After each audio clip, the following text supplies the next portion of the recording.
Dans une nuit mémorable au Chili, le Maroc a écrit une nouvelle page de l'histoire du football en remportant pour la première fois la Coupe du Monde des moins de 20 ans. Les jeunes Lions de l'Atlas ont offert une performance éclatante, battant l'Argentine sur un score net de 2-0. L'attaquant marocain Yassir Zabiri a brillé de mille feux, marquant 2 buts décisifs qui ont fait chavirer le cœur des 43 000 spectateurs présents. Son premier but, un coup franc parfaitement exécuté à l'entrée de la surface, a ouvert la voie à une victoire historique. Puis, il a doublé la mise avec une volée magistrale au second poteau, scellant ainsi le sort de la rencontre. Osman Mahama, le capitaine de l'équipe et ancien joueur de Montpellier, a été nommé meilleur joueur du tournoi, une distinction amplement méritée après avoir mené son équipe avec détermination.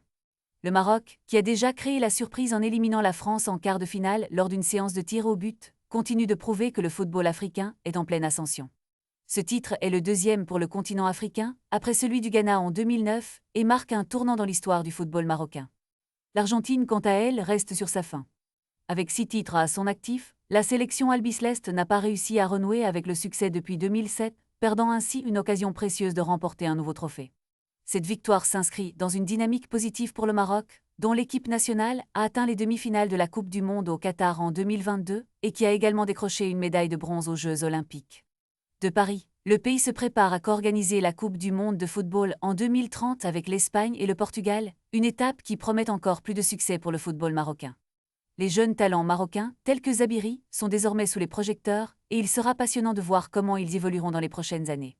Cette victoire est un symbole fort de la renaissance du football marocain et africain sur la scène mondiale.